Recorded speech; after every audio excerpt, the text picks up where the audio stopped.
कि ये सरकार तो अपनी मंशा में बिल्कुल स्पष्ट है, अपना लक्ष्य भी उसका प्राप्त है। जो प्रवासी बिहारी के नाम पर ही ये उनका वोट काटते हैं, क्योंकि उनको पता है कि प्रवासी बिहारी इनको वोट नहीं देगा। लेकिन ये चूंकि धार्मिक मामला है, और ये धार्मिक मामला ऐसा है कि सूर्य उपासना का इससे बड़ा लोकपर्व दुनिया में कहीं नहीं है। और यह एकमात्र ऐसा त्योहार है, या ये एकमात्र ऐसा फंक्शन है, इवेंट है, जिसमें अस्त होते हुए सूर्य की पूजा होती है। हर जगह हम देखते हैं, चाहे राजनीति हो, समाज हो, कि उगते हुए सूरज को सब लोग प्रणाम करते हैं, और यहाँ अस्त हुए तो होते हुए सूरज को लोग प्रणाम करते हैं। तो क्या ऐसा तो नहीं कि हमारी सरकार खुद सोच रही हो कि हमारे अस्त को ही प्रणाम करने सारे लोग इतने दूर से चले आ रहे हैं? अच्छा, इनका क्या है? इनका ये है कि आप बितंडा खड़ा कर दीजिए, बाहर एक बार आप फेंक दीजिए, आपका आपका प्रधानमंत्री कुछ कह दे रहा है, रेल मंत्री कुछ कह दे रहा है, तो ठीक है भाई, 12,000 ट्रेनें हो गई होगी, अब जनता खुश है। जब तक जनता उन अनुभवों से गुजरती नहीं है, ये कह देने के बाद हुआ क्या? कह देने के बाद ये हुआ कि लाइन में लोग लग गए, 3-3, 4-4 किलोमीटर की लाइन लगी है टिकट लेने के लिए, तो वो लोग तो यहाँ आ नहीं पाए। और जो लोग आएंगे, और जनता के बीच यह रहता है कि सरकार कितना उदार मना है, और हमारे धार्मिक कृत्यों के लिए, छठ के लिए, और अपने जो वोटिंग दिलवाने के लिए की सारी व्यवस्था कर रही है। लेकिन अब सरकार करे क्या? सरकार ने तो कर दिया, 12,000 ट्रेन दे दिया। अभी सारे कर्मचारी बहुत बदमाश है, कर्मचारी नहीं दे रहे हैं, तो फिर अब इसमें क्या कर? तो वो एक तरीके से जो उनका वोटर समूह है, जो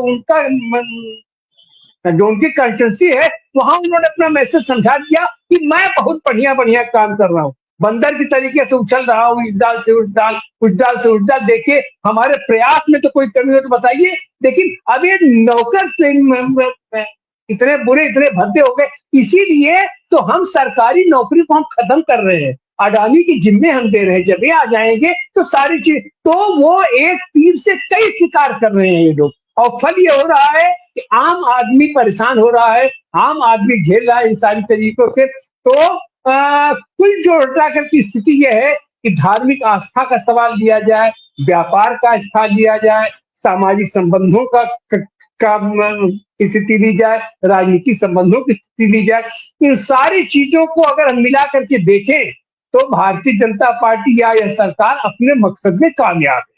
अब उनके मकसद में आम आदमी कितना पिस जाता है, क्या होता है, वो तो अलग की बात है। तो और हम एक बार फिर हम तो यही कहेंगे कि अपने इस सूर्य उपासना के इस महान पर्व पर हम सबका अभिवादन करते हैं, सबको मुबारकबाद देते हैं, और हम भी यही अपना उम्मीद करेंगे और आशा करेंगे लोगों से कि अपने जान की जोखिम डाल करके ऐसा काम मत कीजिए। 12,000 ट्रेनें हो गई, सरकार क्या कह रही है?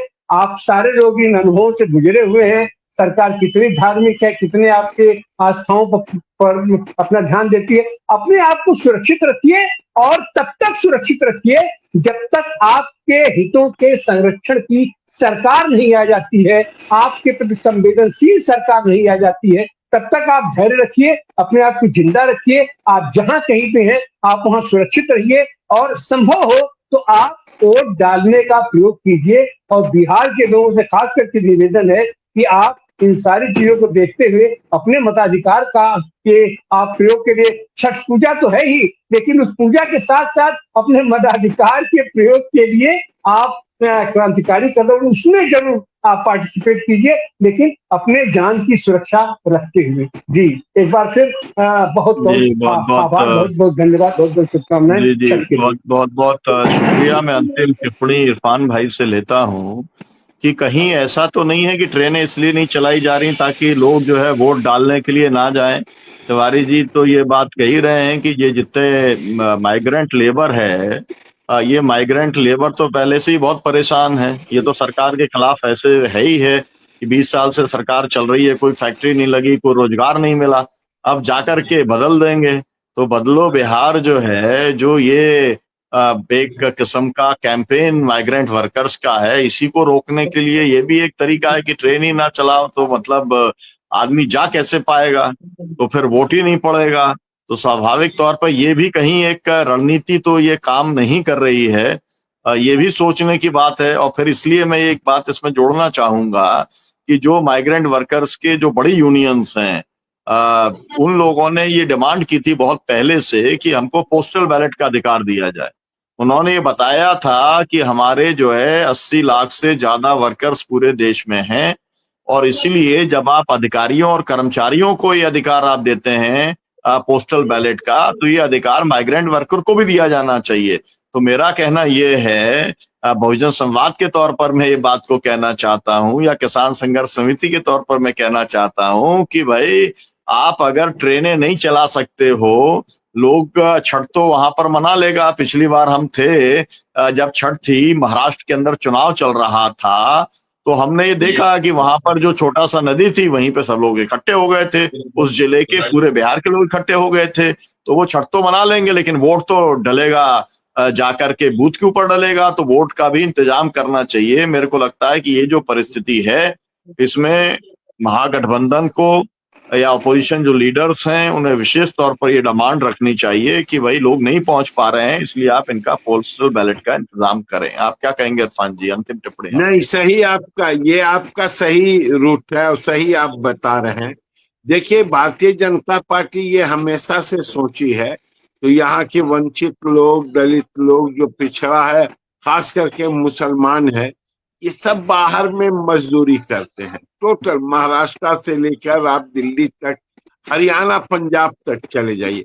पंजाब में तो टोटल खेती हम लोग करते हैं, हम लोग ये देखते हैं। तो इनको ये डर है इस बात का, तो वो लोग सब चले आएंगे। और जो भारत के अंदर में जो समस्या है, वो सिर्फ अपना वोट नहीं देते हैं, बल्कि गांव के अंदर में जो वोट प्रभावित भी करते हैं, देश दुनिया की बात भी बताते हैं। जैसे मिसाल के तौर पर आपने ठीक कहा, किसान आंदोलन, तो वहां के जब पंजाब के मजदूर आ जाते हैं, तो वहां के किसान की लड़ाई, वहां के किसान की बातों को रखते हैं, तो यहाँ का किसान शर्माता है बेचारा। वहां का जो क्रय शक्ति है वो बताते हैं, वहां का जो गोदाम है, वहां के ये सारी चीजें हम लोग भी सुनते हैं। वो लोग आते हैं तो नेताजी ऐसा ऐसा वहां है, जो अपने, तो एक भारतीय जनता पार्टी को तो ये डर है। तो भाई वो लोग आएंगे तो हमारा सिरेजा बिखरेगा। दूसरी बात ये है, तो भाई साहब ने ठीक कहा, तो जो रूट है, तो आप देखिए दिल्ली से कानपुर होके प्रयागराज जी, इलाहाबाद हम नहीं बोलूंगा ना, तो कोई को हो सकता है गड़बड़ कर दे, प्रयागराज, और प्रयागराज से काशी जी होते हुए हम लोग गया जी आते हैं। तो एक ही रूट है, तो उस रूट पर कितना ट्रेन चलाइएगा और किस किस तरह की ट्रेन चलाइएगा? तो कोरा झूठ के अलावा कुछ नहीं है, सिर्फ झूठ और सिर्फ घोषणा। मजे की बात क्या है, तो भारतीय जनता पार्टी ये समझती है, तो हम धार्मिक एतबार से श्रेष्ठ लोग हैं, धार्मिक पार्टी हैं, और हम कुछ भी बोलेंगे, कुछ भी करेंगे, उसको लोग, आम हिंदू यहाँ का या आम लोग, उसको सच के अलावा झूठ मानेगा ही नहीं। तो ये उनकी अपनी फितरत है, और यही आप देखेंगे लगातार। तो उनके नेताओं के बीच में जितना द्वंद्व है भाषा का, उतना किसी दूसरे के अंदर में नहीं है। अब अभी गिरिराज सिंह आकर बैठे हुए हैं, फिर मस्जिद में जाके, फिर मंदिर में जाकर ये काम करने के लिए यहाँ बैठे हुए हैं। तो चाहे या ना चाहे, एक तबका ऐसा बिहार के अंदर में निश्चित तौर से हो गया है, जो भारतीय जनता पार्टी की फासिस्ट नजरिया है, जो गरीब विरोधी है, जी जी, जो किसान विरोधी है, उसको टारगेट कर रहा है और उसको सच बताने में लगा हुआ है। अभी देखिए ना, जैसे इलेक्शन स्टार्ट हुआ बिहार के अंदर में, आप देखेंगे तो बिहार के अंदर में वैशाली, दानापुर, सबसे ज्यादा वो रेलवे का केंद्र है, ये दो ठो जगह। वहां से जो प्रचार निकल रहा है, हर रोज एक ट्रेन का, हर रोज 2 ट्रेन का उद्घाटन और हरी झंडी दिखलाया जा रहा है। आई इतनी ट्रेन को आप हरी झंडी दिखला रहे हैं, आदमी गिर के मर रहा है, आदमी को टिकट नहीं मिल रहा है, चलने जी की जी सुविधा नहीं है, बड़ी बड़ी रोड का उद्घाटन कर रहे हैं। सरकार सिर्फ इतना नियत साफ हो जाए तो दिल्ली से, महाराष्ट्र से सिर्फ स्पेशल गाड़ी कलकत्ता से बस खोल दे रियल रेट पर, तो भी इंसान का जान बच सकता है। दिल्ली जी जी ट्रांसपोर्ट है, हरियाणा ट्रांसपोर्ट है, वो जी, खुलवा सरकार दे। जो है जी, तो ये बात साफ मनसा ये सामने नहीं समझ है, में आ रही है।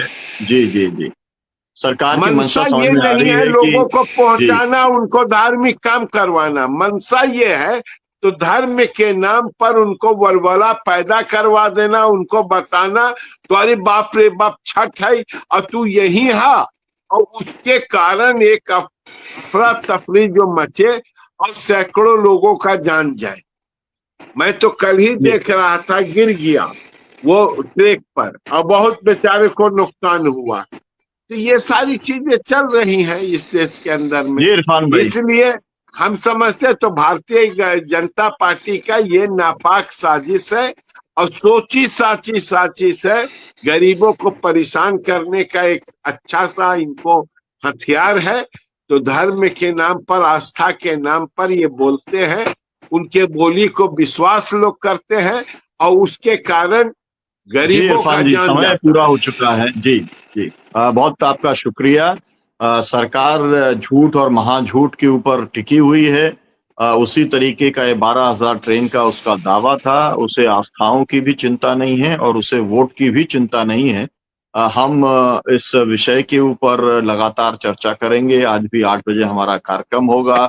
जिस तरीके के गिरिराज किशोर ने बयान दिए हैं कि उन्हें कुछ लोगों के वोट की जरूरत नहीं है, उस पर हमारा जो है कार्यक्रम होगा बहुजन संवाद पे, उसे भी देखिएगा। और सभी दर्शकों से अपील कि वे इस कार्यक्रम को शेयर करें ताकि अधिक से अधिक लोगों तक ये जो पर्सपेक्टिव है या जो ये कहा जाए षड्यंत्र है वो लोगों तक पहुंच सके। बहुत शुक्रिया, बहुत धन्यवाद बहुजन संवाद के साथ में जुड़ने के लिए। शिवाजी